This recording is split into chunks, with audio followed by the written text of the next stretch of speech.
how are you? I'm Micaela Robles. I'm a journalist from Argentina. Hi, is it Michaela? Micaela, yes. Michaela, nice to meet you. Hi, good to meet you.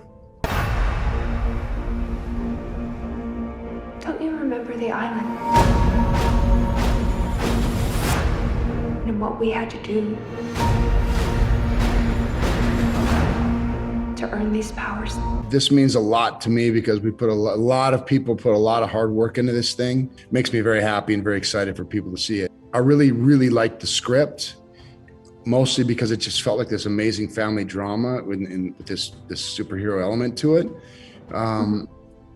And so I went in to meet with them, and then I saw this Jupiter Legacy and Jupiter Circle comics on the table. I was like, this is an actual comic. And I felt bad that I didn't know that, but I didn't. And so I went home and read everything afterwards, but I didn't know about it before I read the script. I can't wait for people to finally get to see it in all its glory. It's a relief because we've sort of been working on this now for nearly 2 years and kind of holding on to all of these sort of secrets and you know, telling my mom that I actually am working and, you know, her not believing me and that sort of thing.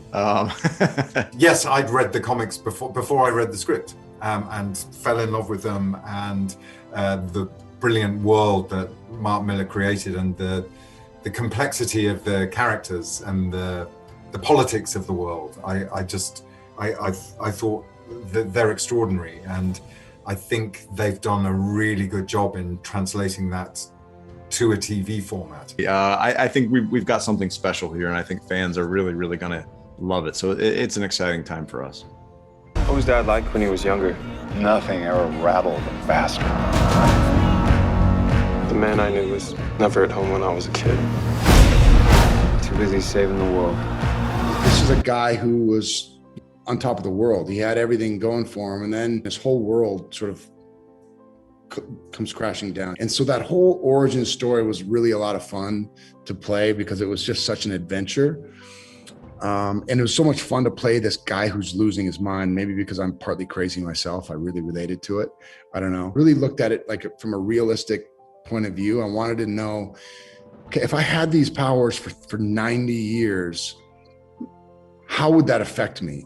And he's starting to question whether or not they've affected change and whether or not he was a good father. You know, for the first time, he's realizing I wasn't there for my kids. I was so caught up in being this guy and saving everybody else that I wasn't looking after my own kids like I should have.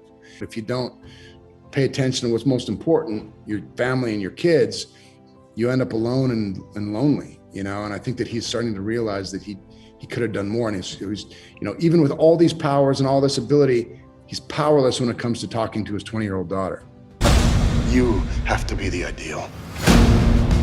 No one can live up to the ideal. Not even Dad. I think that the show is kind of related to really life in general anywhere. History has been terrible and violent and not great. History goes in circles. So we see them in the 20s and their world is about to crumble because of the stock market crashing. Then it picks up again, and then I guess you have the world wars, and you know it's always a circle. And so we meet them in the present day, and the world is in decline. And it kind of feels like our world is in decline at the moment, but there's a lot of positivity coming out of that, and people fighting for a new way of living and a new way of thinking. We're always looking for a better way to do things, a way to be more peaceful, a way to get along with each other in a better way. There's always, and I think Sheldon has a line in the show that says that there's always another way to get something done. But I think it applies in that way. I mean, I think we as a country and as a world, we're looking for new ways to do things differently. The show is relatable in that aspect. Character represents this old guard, this old way of doing things for so long. People have always kind of done what he said, but that doesn't work anymore. There's all these new ideas that are coming at him, this new pushback that he doesn't really quite know how to deal with. And I think that one thing he's realizing, and I'm hoping that we also realize that as a country, is that he needs to listen. He needs to listen and hear these new ideas, and maybe they need to respect some of the stuff that he believes in too, because they're both right. There's a common ground there. You know, in order to evolve, you have to change. You have to be willing to change and to listen and to see people. And I think that he's learning how to do that. I think that superheroes are an escape. It's a way to dream of, you know, something more magic. Yeah. I think there's also a lot of people thinking, oh, would it be great if someone had an idea how to sort out this mess that seems to be all over the world at the moment. So the kind of outlets to have a superhero show, not just ours, other superhero shows too, is very cathartic to watch. Escapism.